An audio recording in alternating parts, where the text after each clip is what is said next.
Okay, the premise is pretty simple. We're going to take 5 pieces of scrap wood that we glue together however we need to, and we're going to turn them into 5 useful pieces of kitchen equipment. This one's going to turn into a trivet. As you can see, it's just an ordinary piece of oak. This is going to turn into a kitchen tool holder. This is going to turn into a napkin holder. This big boy right here is going to turn into a spice rack. As you can see, I glued together 2 pieces of MDF as an experiment to see if it would work. Again, we're working with scraps. And this piece of sapelli is going to turn into a serving tray. Let's get to it. Hey, thanks for checking out the Hinkle Shop. We sure hope you enjoy this video. We want to thank you for watching. We hope you find some value in this video, maybe learn something, and maybe have some laughs along the way. Alright, so let's begin with this trivet hedge thing we're going to make. Hedge. Hot plate for a pan. So we're going to do this as a 2-sided carve. So this thing has to be dead square, 9 by 9. And I want it 3/4 of an inch thick. Right now it's roughly 1 inch. So we're going to have to square it up and skinny it up. We'll do that first, then we'll get on the mill and I'll show you how you do a simple, basic 2-sided carve, flippy floppy. Let's thin it up.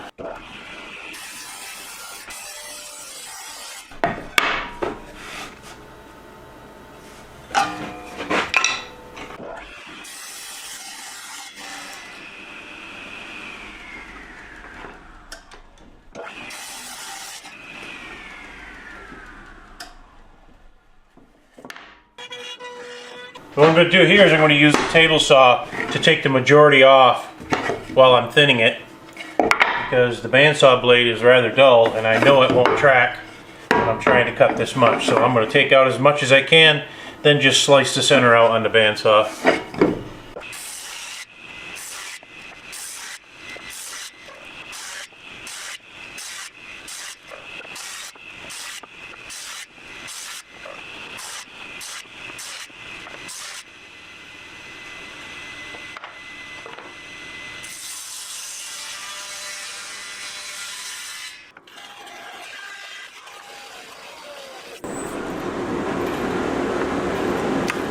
Dull, no tracking.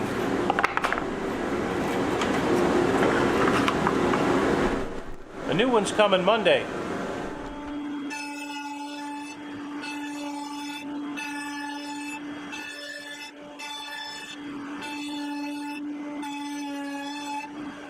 So you might be wondering why I did that, why I manually surfaced that. On a little board like that thing, it really doesn't pay for me. It's a one-off to create a program, surface it, and then move it around and mess with it. So the easiest thing to do is take the calipers, measure from the lowest point off the top of the stock to the table, keep that reading, write it down, bring the machine over, surface off of that point, and then surface everything off so that now you have a flat surface to work with.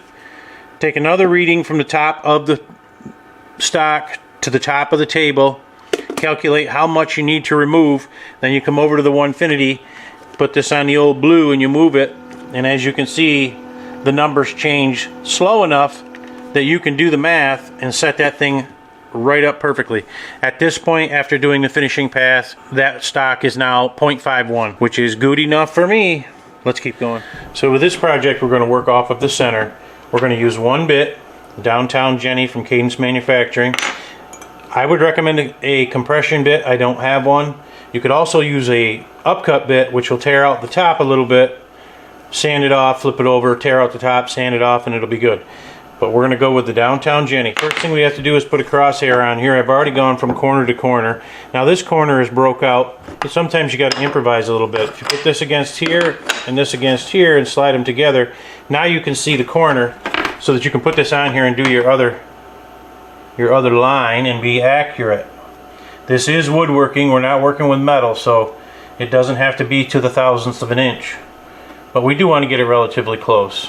Now the trick to this whole thing when you're doing a 2-sided carve is to be able to put your stock back in the exact same spot or exactly in the desired location when you flip it over. In my case, because we've made a square piece of stock, all I need to do when I'm doing this is pick this up, rotate it this 90 degrees, and flip it over. and have it land back where it started. So by having my fence in place, I can do that. Flip it over, turn it, put it back. It's always going to be in the same spot. So we'll screw this back down. Basically, I drilled in a heavy hole there with a heavy recess, and I'm using drywall screws because the head is flat to get down in there. And we're going to start by cutting some grooves this way. We're going to take this, lift it up, turn it, as I said, flip it over, put it back in, run the grooves again, and it'll cut the crosshatch pattern, and then we should be able to cut out whatever design you wanted. In this case, I'm going to cut out a circular one. But you could do a Christmas tree, a turkey, a jack-o'-lantern, a cow, a pig, a horse, a cow. Oh, you did the cow already. Let's cut it out.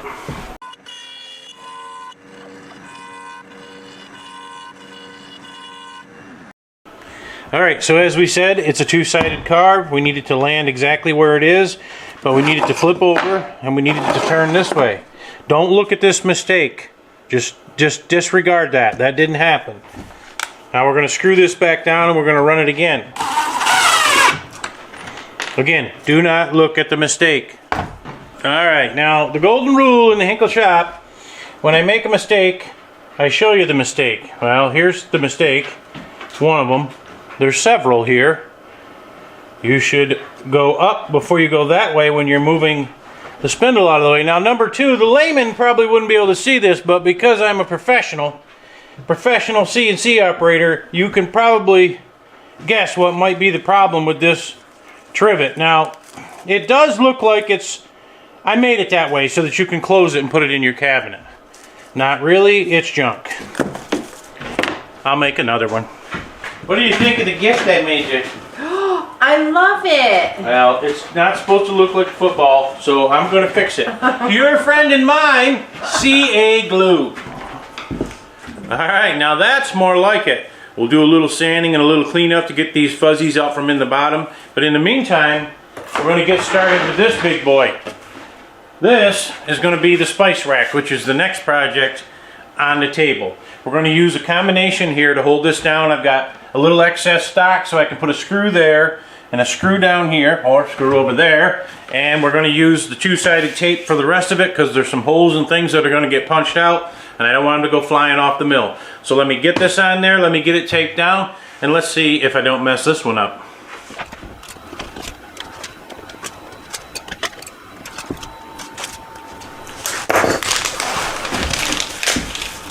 We all know that tape is held down by pressure.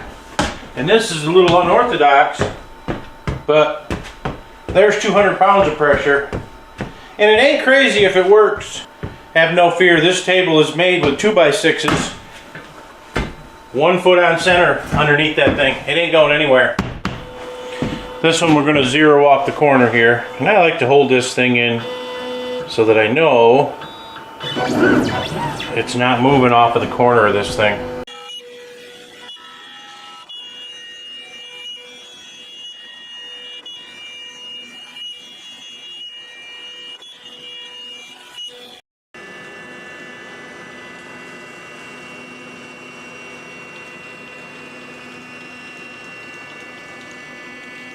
Alright, so we got it off the mill, and the concept here is pretty simple.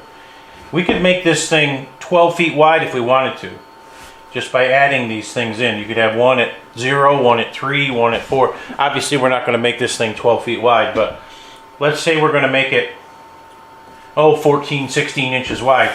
Each one of these connecting boards now has to be made 14 inches, identical, all of them. These guys are 2 inches wide, these holes. These are 2.5.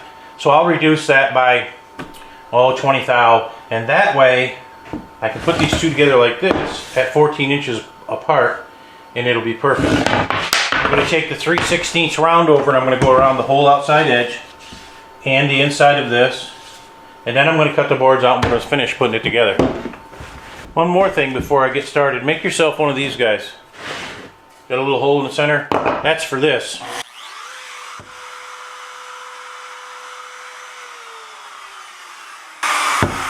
That way you can set the thing down before it stops spinning, or leave it spinning so you can make adjustments and keep going.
All right, we've got a trivet made. We've got a spice rack made. Now, let's take this guy and move on to the napkin holder. Stock is a 1/2 inch thick. Origins in the bottom left. We're not just going to cut out an ordinary napkin holder. We're going to cut it out and do something fancy to it. Let's get on the mill and see what we can do with this thing now. This has been already sized out for the right size. One thing I forgot to mention, the stock size only needed to be 9 by 10. But in this case, because I've got these extra ears on here and it's extra long, that gives me somewhere to clamp to without worrying about running into your clamps. Little tip, anytime you're doing this, if you're gluing things up, don't nip those little things off. Use them to your advantage. Leave them on and then mill out your project and they'll be gone anyway. They'll be scrapped. So let's zero it off the corner and rock and roll.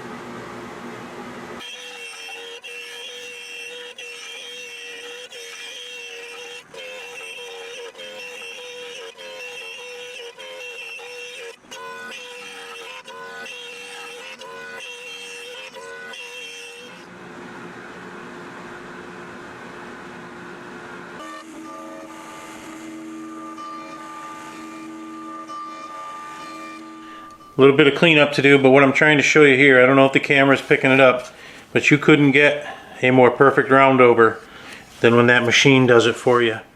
Do yourself a favor and get yourself a flush trim bit with a bottom bearing. Put it in upside down in your vise, then you can go around and you can trim off all this onion peel. No sanding necessary, no tabs necessary. Just pop it on here right side up and go around with it.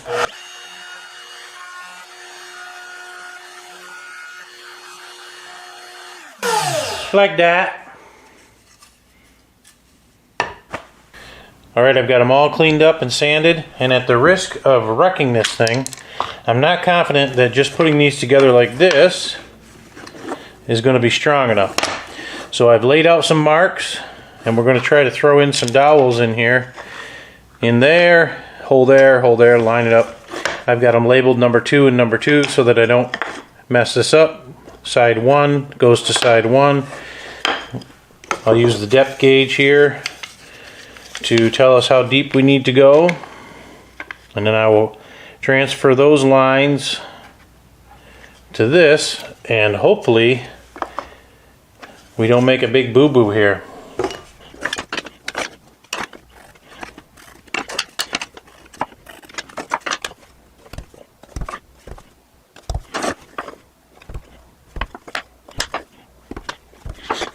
Alright, holes are all drilled. Everything lines up. You didn't think I was going to put these big monsters in this little bitty thing, did you? No, sir. Bamboo skewers. Old Matthias showed us that trick. Simple to use and rather strong. Cut them with a pair of nippers to the length you need. I've got 4 of them right here. We're going to slap some glue on these and put them right in and put it together. And because I'm not patient, I'm going to use this Tight Bond Speed Set glue here to glue this thing up. And let's have at it. Put a little glue on there. That one in, give it a turn. That one in, give it a turn. I need a little brush. Put a little of this on here. This stuff dries clear too, which that's something I like. Alright, we'll line up number 1. Put a little glue on it, that would help.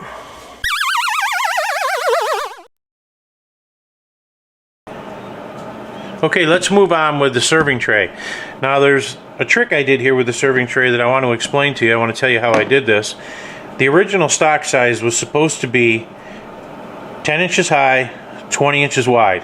This particular piece of wood is 13 inches high, 20 inches wide. I didn't intentionally do that on purpose, but it's going to give me some flexibility as to where I can put my clamps. I can put them on the bottom half of this if I do this.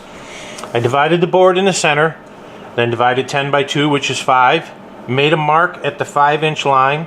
That tells me that if I lie to this machine and I make that my 0 instead of the corner, I can then put a clamp down here without fear that the machine's going to run into the clamp. But there's a trick to this to get it as accurate as possible. I used my probe. I probed off the corner, X, Y, and Z. That gave me the height, gave me X, gave me Y. Then I took the machine and I moved it back to that point right there on the edge and against that line. I didn't change the X at all. I didn't change the Z at all. All I changed was the 0 for Y from down here to up there. Now when I run this, I'll be able to run it. It'll do its processes, and I'll have a strip down here on the bottom that will remain untouched, and it'll be an area for the clamps to engage. I'm going to take this clamp, now that I've got it secure, got the zeros and etc. I'm going to slide this clamp down to this position here, away from that bit. So let's get to it. Let's carve the center of this thing out, and let's keep going.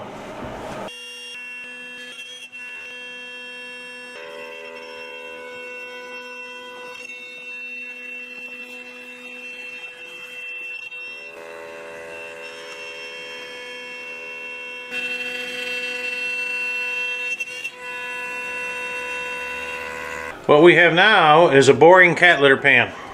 So there must be something I can do to pretty this up. The next bit is a 1/8" end mill. I'm going to do a roughing pass in here. Then we're going to switch to this 90-degree V bit and pretty it up a little bit. Let's put this guy in and continue. Only thing we're going to do now is Z off the top of this. We're not going to go to the corner again. Also, I want to point out my factory direct dust guards here, right straight from Baltic Birch paneling systems, and these here squeeze clamps. Got a couple of spacers back here to keep the board off of the X gantry. Working like a champ.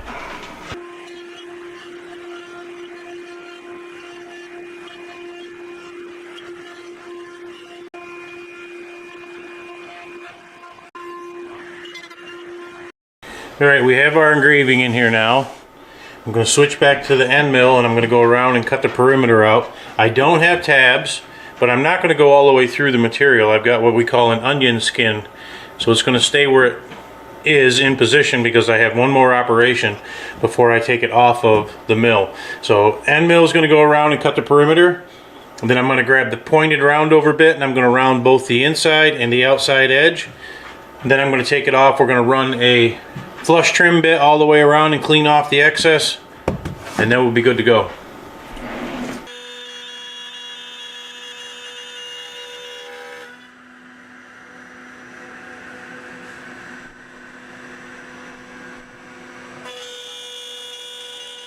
Time to switch to this little beauty right here. It's going to go around this edge and around this edge and round both sides over. Again, not re-zeroing for X and Y, just re-zeroing for Z. Z only.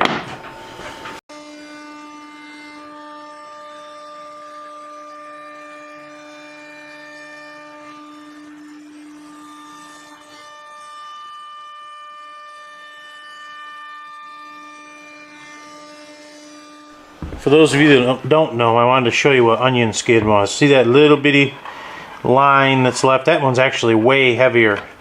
I'm hoping it's picking it up, but see, look, that's onion skin. Now I can take the flush trim bit and go all the way around and clean all that up, and it'll be pretty.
Project number 5. A tool holder. Now the premise is simple. And like the sign said, always practice before you go and wreck something like a nice piece of black walnut. 60-degree angle. It's going to leave, the idea is that it's going to leave a thousandth of an inch or so here on the bottom so that I can fold these up and close them without an open seam. If that doesn't work, I can still close them and clamp them. It'll be no harm, no foul. I'm not going to make you sit through watching that thing go back and forth. It basically just keeps working its way back and forth until it gets down in there. I have a little bit of a clip I can show you.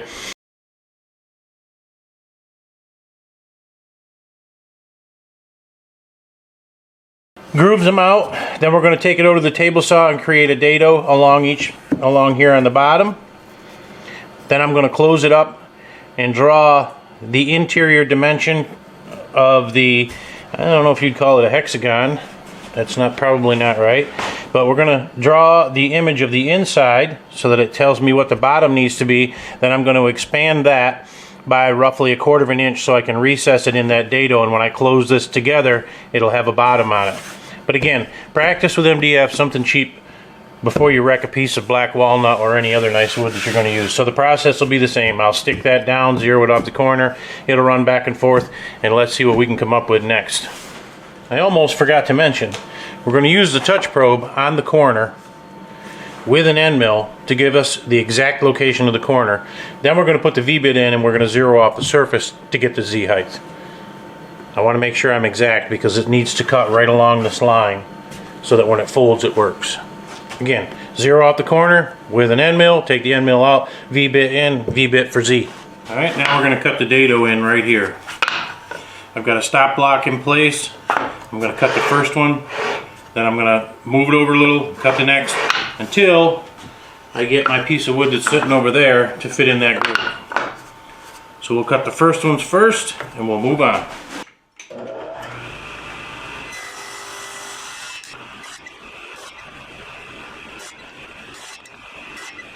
Alright, so we got it together. It's not glued, obviously. I've got the piece I'm going to use for the bottom. I've got a rabbit cut in there, or a dado cut in that'll accept this thickness. Let's put this on the top of here and trace it out. Now I did make a pretty big mistake that, if you stick with me to the end of the video here, or a little bit further down the road, I'm going to explain what I did. Now I need to trace this around the inside. I might be able to get it with this pencil, but if you can't, a trick to that is just clamp a set of vice grips to it, to your pencil I mean, like so. That makes your pencil longer, and then you can get into these little tight spots like this.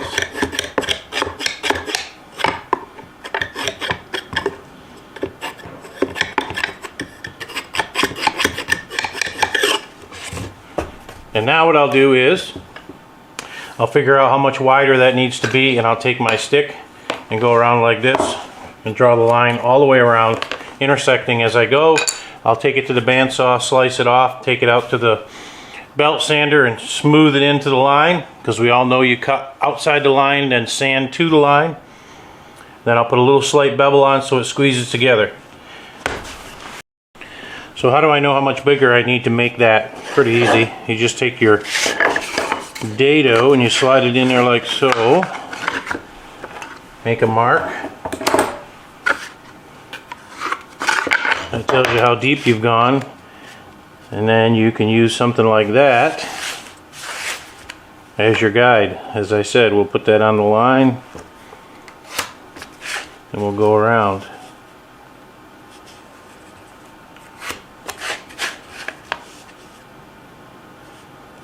Now if you wanted to get fancy, you could cut this out with the CNC and then calculate that thickness and slice and cut in the dado there. Dado, yeah, it's a dado. And would be good, but I find it's much quicker, much easier just to do it this way.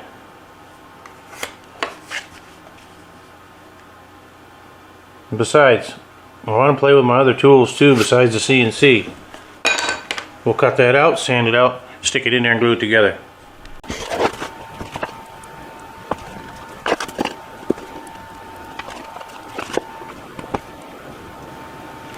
That's not the big mistake right here. In case you're thinking that's what it was. Nope. It's much worse than that.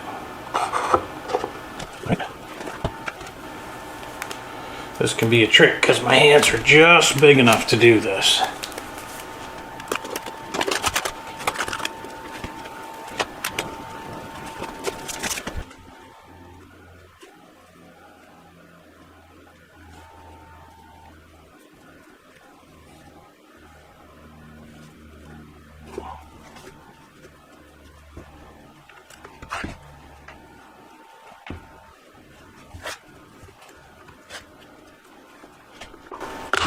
Oops.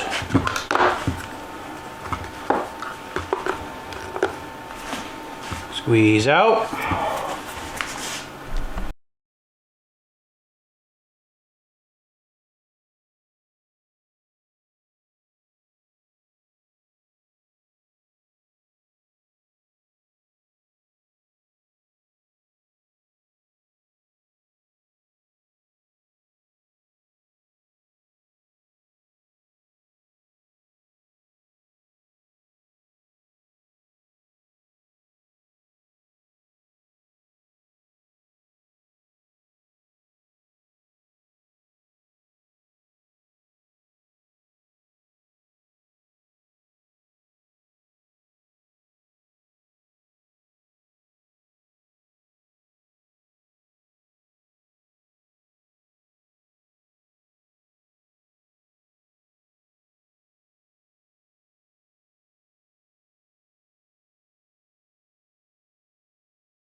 Okay, as I said earlier in the video, and if you stuck with me this far, I really appreciate it. I hope you'll take the opportunity to like and subscribe. I'd appreciate it. It helps my channel grow. But I told you, when we make a mistake here in the Hinkle shop, I always show you my mistakes. Now, you can add wood filler and you can put glue on things and do the sanding trick, but sometimes the gaps are just too big to fill with sandpaper, sand, and glue. Especially when they're like this. So let me tell you what happened. I was over there working on the other project, one of the other projects, and I heard the machine make a strange sound. And I'm like, that's not right. So I went over, and the stock had shifted about like this. On every pass that V-bit had gone through, it moved, it moved, it moved, it moved. Again, an argument for not using two-sided tape to hold your projects down. I'm going to be doing a video very shortly on rules of engagement for your wasteboard, or wasteboard rules, to show you how you can avoid things like this in the future. So come back to the channel and check that one out when I get that one done. But these guys are ready for finish, all 5 of them.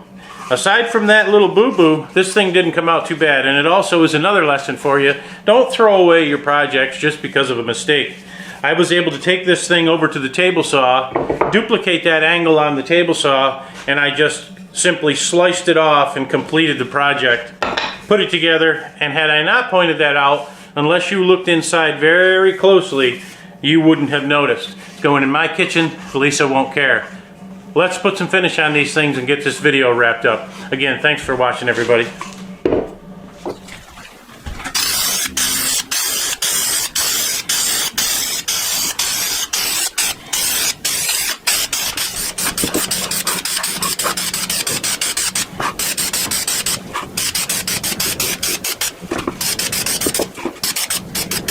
I made this practice piece to make sure I didn't mess anything up, and you see how well that went.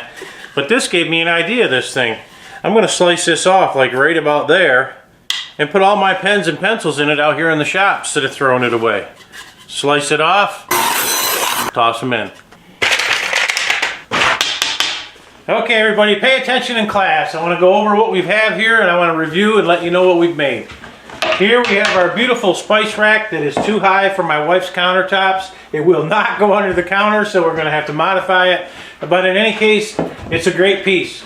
Here we have a great serving tray. Says gather, eat, and be happy. Happy holidays, everybody. This is around Christmas time. Hope you enjoyed that one. There's one little addition to this that I made that I didn't show you. I put some feet on it and a crossbar. This actually started to warp on me as it was finishing curing in the shop. We've got this beautiful trivet hedge. It's not a trivet hedge. It's a hot plate for your hot pans so you can put them on your counter and not burn the counter.